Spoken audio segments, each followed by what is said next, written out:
국회의원 선거 공식 선거운동이 시작됐습니다.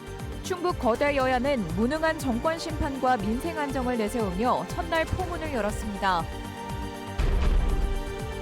4년 만에 검경 재대결로 관심을 모았던 중부 3군 TV토론회에서 후보자들은 기업 유치 방법과 양국관리법 등에서 이견을 보였습니다. 민생경제 전문가를 자처하는 3명이 경쟁하는 청주 흥덕에서 후보자들은 지역화폐 확대와 대기업 유치, 출산 정책을 대표 공약으로 제시했습니다. 김영환 충북지사의 재산이 1년 새 67억 원 이상 줄면서 마이너스 8천만 원을 기록했습니다. 전국 광역자치단체장 가운데 가장 적습니다.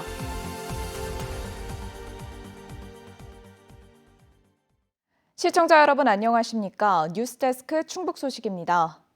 4월 10일 총선 공식 선거운동 첫날인 오늘 도내 곳곳에서도 거리 유세가 시작됐습니다. 충북 여야는 일제히 출정식을 열고 정권 심판, 민생 우선을 외치며 득표전에 나섰는데요. 거리에서는 선거 벽보와 현수막도 등장해 선거 개시를 알렸습니다. 김은초 기자가 보도합니다. 정권 심판! 정권 승리! 더불어민주당 충북도당 총선 출정식은 이모선 상임선대위원장과 청주권 후보, 지지자들이 총집결한 가운데 열렸습니다. 후보들의 일성은 정권 심판, 무능하고 무도한 정권 때문에 국민 삶이 어렵고 나라가 무너지고 있다며 민주당이 압승을 거둘 수 있게 해달라고 호소했습니다. 윤석열 정부 심판으로 확실하게 우리 충북도민 청주시민의 위대함을 보여주시기를 간곡히 호소드립니다.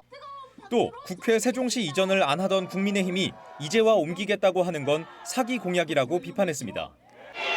기호! 청주! 국민의힘 충북도당은 지금 바꾸자를 슬로건으로 내세우고 출정식을 열었습니다. 청주권 후보들과 도의장, 청주시 의장, 운동원들이 한데 모여 새를 과시했습니다. 국회 다수당인 민주당의 의회 폭거와 민생 발목 잡기를 일소하고 새로운 변화의 바람으로 꿈과 희망을 만들겠다며 목소리를 높였습니다.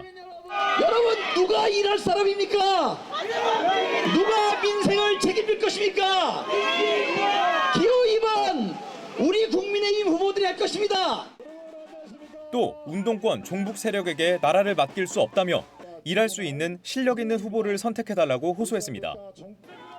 기후를 살리다 사람을 돌보자를 내세운 녹색정의당 충북도당은 출정 기자회견을 열고 기후 정치를 실현하겠다고 밝혔습니다. 많은 사람들이 기후 정치를 이야기하지만 정말 진정한 사람은 아무도 없습니다. 녹색 정의당 송상훈을 기억해 주시기 바랍니다. 거리마다 후보들의 유세 차량과 선거 운동원도 등장했습니다. 비가 오는 궂은 날씨에도 눈에 잘 띄는 길목을 찾아다니며 지지를 호소했습니다. 이번 선거는 반드시 우리 더불어민주당 민주개혁 진영이 이기는 선거입니다. 자신감을 가지고 하나하나 설득을 해나가서 반드시 승리합시다. 유권자들에게 직접 말할 수 있는 기회인 만큼 한 표라도 더 얻기 위해 목소리를 높였습니다. 우리가 압도적으로 승리해서 충주발전도 완성하고 대한민국도 지켜야 되지 않습니까 여러분? 우리 동네 후보가 누구누구인지 소개하는 선거 벽보도 내걸렸습니다. 기호와 경력, 구호와 정견이 담긴 벽보에 큰 길마다 후보들의 현수막까지 등장해 선거 분위기를 돋웠습니다. 4.10 총선 선거운동은 투표일 전날인 다음 달 9일까지 진행되며 다음 달 5일과 6일은 사전투표가 실시됩니다. MBC 뉴스 김우초입니다. 선거관리위원회가 마련한 증평, 진천, 음성 등 중부 3군 후보자 토론회가 열렸습니다. 4년 만에 재대결하게 된 임호선, 경대수 두 후보의 토론을 이승준 기자가 정리했습니다.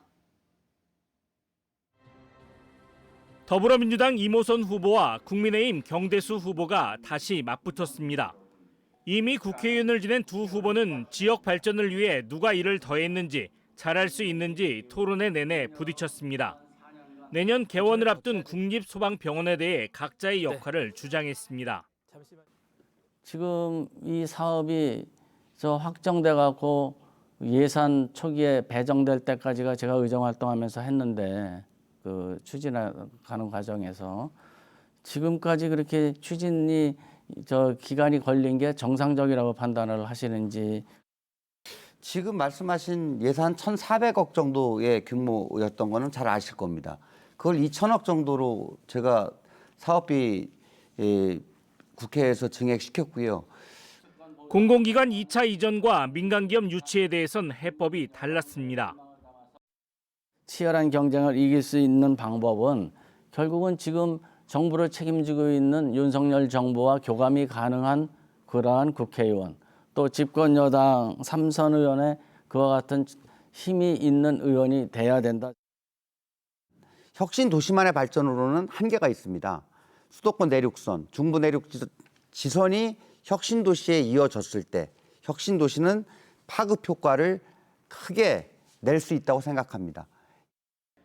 두 후보 모두 당선되면 농림해양수산위를 가겠다고 밝혔지만 대통령이 거부한 양곡관리법에 대해선 상반된 의견을 보였습니다. 그것과 함께 농산물 가격 안정제 도입이 또 꼭 필요한 부분이잖아요. 그 부분에 대해서는 어떻게 생각하십니까?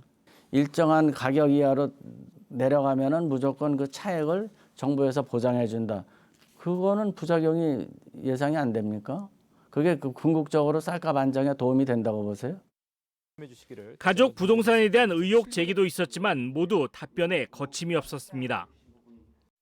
우리 후보님 배우자가 그 경기도 양평군 양서면 일대 부동산을 소유했다는 언론 보도가 있었습니다.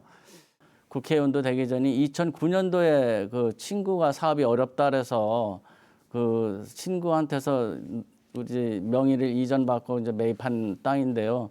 그때 제가 변호사였습니다. 가족 명의로 부동산을 경매받았다가 그것을 다시 아드님한테 증여를 했어요. 그거 인정하시죠? 할머니 산소 뭐 옮겨야 되는 그런 문제가 있다. 그래서 이걸 제가 경매를 받을 수밖에 없었다. 이런 걸 다 소명했다는 말씀을 드립니다.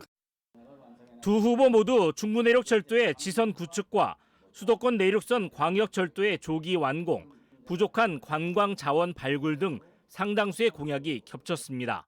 MBC 뉴스 이승준입니다. 토론 마무리하겠습니다. 두 분...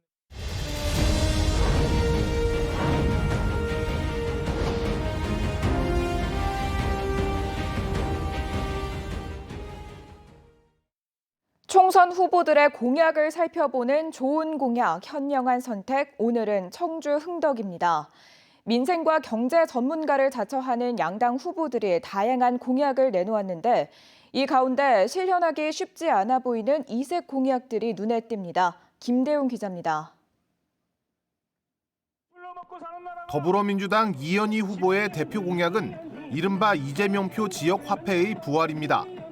윤석열 정부가 전액 삭감했지만 민주당이 3천억 원 수준으로 복원한 지역화폐 예산을 22대 국회에서 1조 원으로 늘리고 청주페이 발행 규모도 6천억 원까지 늘려 지역경제 회복에 앞장서겠다고 밝혔습니다. 지금 골목상권, 특히 전통시장의 경기가 너무 어렵습니다. 상인들께서 더 이상 버티기 어렵다 이렇게 말씀하십니다. 22대 국회가 개헌되면 지역화폐 1조 원을 편성해서 청주페이를 6천억까지 지역하는 그런 정책을 바로 실시하겠습니다. 이 후보는 3년 뒤 대선에서 민주당 정부가 들어서면 정치권 시민단체와 함께 노력해 청와대를 청주로 이전하겠다고 밝혔습니다. 또 오송 지하차도 참사에 대한 국정조사도 약속했습니다. 이 밖에 아동수당을 8세에서 17세로 확대하는 출생기본소득법과 부동산 중개수수료 감면을 통한 청년 1인 가구 이사비 지원을 공약으로 내놨습니다. 국민의힘 김동원 후보의 대표 공약은 삼성 바이오로직스 유치입니다. 청주 흥덕은 국토의 중심에 위치해 하늘이 내려준 지리적 여건을 갖고 있다면서 중앙의 풍부한 인적 네트워크를 활용해 인천 송도와 같은 세계 최대 규모의 삼성 바이오로직스 공장을 유치하겠다고 밝혔습니다. 대한민국 최고의 글로벌 기업이 이 지리적인 요건을 갖춘 청주에 들어오지 않는다는 것은 이전의 정치인들 반성을 해야 될 대목입니다. 그걸 제가 하겠다는 얘기입니다. 그리고 상당 부분 큰 그림은 이미 그려놨고요. 이것이 되면은 우리 청년들 어디 밖으로 나갈 필요가 없습니다. 김 후보는 충청권 광역철도 1호 정차역을 가경 터미널역으로 하고 역사 안에 문화공간을 설치하겠다고 밝혔습니다. 또 대규모 청년 임대 아파트와 청년 복합시설을 약속했습니다. 이 밖에 지역인재 의무 고용 비율을 40%로 늘리고 청주 산단 반도체 산업 특화단지와 구조고도화 특별법 제정을 약속했습니다. 개혁신당 김기영 후보는 고등학교를 졸업할 때까지 양육비 지원을 비롯한 출산 정책을 대표 공약으로 내세웠습니다. 또 50억 원까지 상속세 면제와 소상공인 부가세 감축, 오송 3산단 조기 완성과 미호강 살리기 정책을 약속했습니다. MBC 뉴스 김대웅입니다. 올해 첫 고교 전국 연합학력평가가 오늘 충북에서도 일제히 치러졌습니다. 전국 고등학교 모든 학년을 대상으로 치러지는 이번 평가는 문이과 계열 구분 없이 통합형으로 진행됐으며 충북에서는 63개 고등학교 3만 9천여 명이 응시했습니다. 개인별 성적은 다음 달 17일부터 5월 1일까지 온라인으로 제공됩니다. 김영한 충북도지사의 재산이 1년 만에 67억 원 넘게 감소한 것으로 나타났습니다. 정부가 공개한 공직자 정기재산 변동사항을 보면 김 지사의 빚이 1년 사이 무려 73억 원이나 늘어난 건데요. 이번에도 지난해 논란이 됐던 서울의 한옥 세채가 이유였습니다. 이지현 기자가 보도합니다. 김영한 충북도지사가 올해 신고한 재산은 마이너스 8천만 원입니다. 지난해는 66억 4천만 원이었으니까 1년 사이 무려 67억 2천만 원이 줄었습니다. 56억 9천만 원이 늘었던 지난해와는 정반대의 상황입니다. 김영한 도지사 측은 지난해 재산이 갑자기 불어난 것과 관련해 일시적인 해프닝이라고 설명했습니다. 김 지사가 서울 가회동에 보유하고 있는 한옥 건물 3채를 직거래로 75억 원에 매각하는 과정에서 중도금만 받고 소유권 이전 등기가 끝나기 전에 재산이 공개됐다는 겁니다. 이례적으로 재산이 감소한 올해에도 이 한옥 3채가 중심에 있었습니다. 한옥 구매자가 계약을 취소하면서 중도금으로 받았던 65억 원을 다시 돌려주는 과정에서 빚이 생겼다는 설명입니다. 하지만 중도금 마련을 위해 건물을 담보로 빌린 돈 30억 원이 여전히 논란입니다. 충청북도와 이해관계가 있는 폐기물 업체에서 돈을 빌린 게 아니냐는 겁니다. 김 지사 측은 전혀 모르는 관계로 지역 유지로 소개받아 빌렸을 뿐이라고 반박했지만 경찰은 대가성이 있는 것 아니냐는 시민단체의 고발에 따라 사실관계를 들여다보고 있습니다. 윤건영 충북교육감은 지난해보다 5천여만 원 늘어난 15억 3천만 원을 재산으로 신고했습니다. 충북 11개 기초자치단체장의 평균 재산은 17억 5천만 원이었습니다. 정영철 영동군수가 87억 원으로 가장 많았고 송기섭 진천군수 16억 8천만 원, 조기령 충주시장 14억 5천만 원 등의 순이었습니다. 정 군수는 1년 사이 43억 원 넘게 늘었는데 운영하던 돼지축사 27채가 농촌 정비사업 예정지에 포함되면서 보상금을 받아 생긴 일이라고 설명했습니다. MBC 뉴스 이지연입니다. 손님들이 낸 음식값을 상습적으로 빼돌린 식당 종업원이 경찰에 붙잡혔습니다. 청주 청원경찰서는 지난 2020년 9월부터 3년 동안 청주시 오창읍의 음식점에서 일하면서 손님이 현금으로 결제하면 주문이 취소된 것처럼 조작하는 수법으로 400여 차례에 걸쳐 600만 원 상당을 가로챈 30대 남자 종업원을 불구속 입건해 검찰에 송치했습니다. 경찰 조사 결과 이 종업원은 그만둔 뒤에도 식당에 몰래 들어가 음료와 현금을 훔친 것으로 드러났습니다. 청주시가 보다 효율적인 시청사 건립을 위해 가격 대비 성능이 좋은 자재나 공법을 공개 제안받습니다. 제안 분야는 시청사 건립에 사용될 건축 관련 자재나 전기 소방기계 등 각종 자재나 공법으로 누구나 참여할 수 있습니다.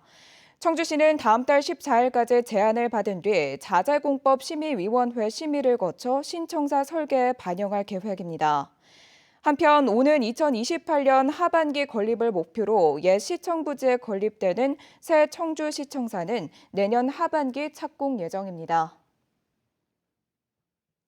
음성 지역 화폐인 음성 행복페이가 내일부터 모바일 결제가 가능해집니다. 음성군은 내일 정오부터는 지역화폐 애플리케이션을 통해 실물 카드 번호를 등록하면 카드 제시 없이도 모바일 결제 서비스 삼성페이를 통해 결제할 수 있다고 밝혔습니다. 음성군은 또 내일부터 연 매출이 30억 원을 넘어 가맹점이 취소된 업체에서도 행복페이 결제가 가능해지지만 인센티브는 제공하지 않을 계획입니다. 다음 달부터 연 매출이 30억 원이 넘는 업체에서는 지역 화폐인 청주페이를 쓸 수 없게 됩니다. 대상 업소는 2022년 7월부터 지난해 6월까지 매출액이 30억 원이 넘는 업소 237곳으로 다음 달 1일부터 청주페이 사용이 제한됩니다. 다만 농민수당처럼 인센티브와 무관한 청주페이는 등록 취소된 가맹점에서도 쓸 수 있습니다. 청주시는 지역화폐 사용처를 상대적으로 소상공인 중심으로 제한하는 정부 지침에 따라 올해부터는 상하반기로 나눠 가맹점을 제한할 계획입니다. 제천국제음악영화제 개최 시기가 올해부터 9월로 바뀝니다. 영화제 사무국은 매년 8월 열리는 영화제가 장마 시기와 겹쳐 행사 진행에 어려움이 많다는 지적에 따라 올해 21회 제천국제음악영화제는 오는 9월 5일부터 10일까지 개최하기로 했습니다. 또 오는 2026년까지 제천에서 열리는 전국 중등 축구대회와 일정이 겹쳐 숙박 등 관람객 편의도 고려했다고 덧붙였습니다. 그러나 당초 여름철 휴양영화제라는 주제로 20년 동안 이어온 행사를 충분한 시민 의견 수렴 절차도 없이 관계자들이 결정했다는 지적도 제기돼 논란이 예상됩니다. 지금까지 뉴스데스크 충북 소식이었습니다. 시청해주신 여러분 고맙습니다.